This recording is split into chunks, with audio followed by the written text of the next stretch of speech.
Other matters, the wife of a British student arrested for espionage in Dubai was begging Arab authorities to admit making a mistake and allow him home. I speak of Matthew Hedges, who's been held for 5 months without trial in solitary confinement in a secret prison after being arrested at the airport. His wife, Daniela Tejada, fears for her husband's health, says he's absolutely not a spy. He was seized at Dubai airport in May. He's at Durham University now studying for a PhD. He was studying the impact of the Arab Spring on security policies, it says here, for his thesis. Radha Stirling is Chief Executive of Detained in Dubai and an expert in human rights and extradition. What more do we know, if anything, about this particular case? Good morning to you. Good morning. Unfortunately, his case files are closed to the public, closed to his lawyer and the embassy at this point. So we're not even able to confirm whether he has officially been charged with espionage, although that's been reported in Gulf media.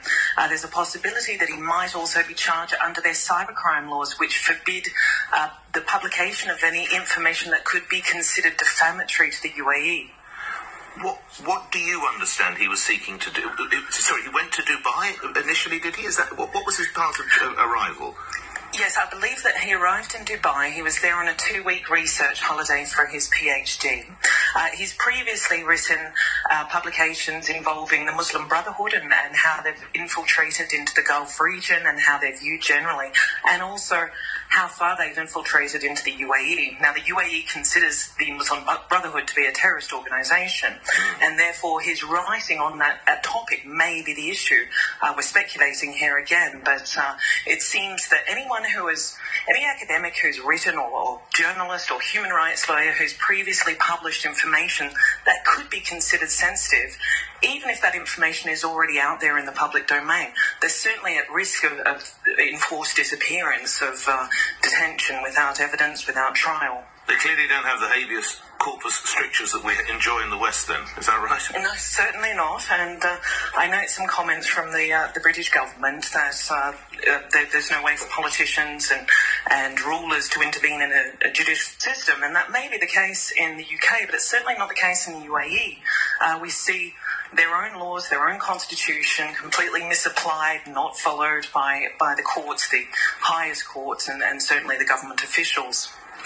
What happens? They can hold him for as long as they wish, then, can they? Well, certainly, it's already been 5 months, and if he is released imminently, it would only be because this matter has been highlighted to the international community. In other cases where people haven't come forth and the case hasn't been discussed, they've been detained for years without charge, without trial, and certainly I would have expected that Matthew would have been held for years if this didn't go to the press. Now, I'm hoping at this point that because the spotlight is really on the UAE, and this is extremely damaging to their reputation and credibility, that will facilitate his release. But if not, he could face years in prison. We need to look then to the Foreign Secretary, Jeremy Hunt, now, do we? Certainly. I mean, Jeremy has said that he's contacted the UAE authorities, but obviously they can't intervene in a judicial process. That's absolutely not the case, and I think that the more pressure the UK government puts on the UAE, the more likely his release is. Having said that, I think at this point, universities should cease encouraging any expeditions to the country for research or anything else, until we can clarify this. Lastly, tell me a little bit about the work of Detained in Dubai. This is, I sense your organisation, because a lot of people get detained in Dubai. Is that right? Certainly. I think over the past 10 years that we've been in existence, we've dealt with around 10,000 cases. I mean, this one seems extreme to people, and they would probably think that this sort of arrest wouldn't apply to most visitors. But actually, under the cybercrime laws, we could see tourists entering the country who are already going to be in breach of these laws without even knowing it. And that could be something as simple as sharing a charity on Facebook, which again is a crime that could warrant imprisonment in the country. So there's a lot of laws that people are simply not aware of. Radha Stirling, thank you. You're Chief Executive of Detained in Dubai, talking the case there of Matthew Hedges, held for 5 months. His wife has had just one 45-minute visit with her, which she describes as heartbreaking, at a police station in Abu Dhabi in July. Quotes, he was visibly shaking when he saw me. For the first part of the visit, he didn't look me in the eye and spoke in a low voice and was very fidgety.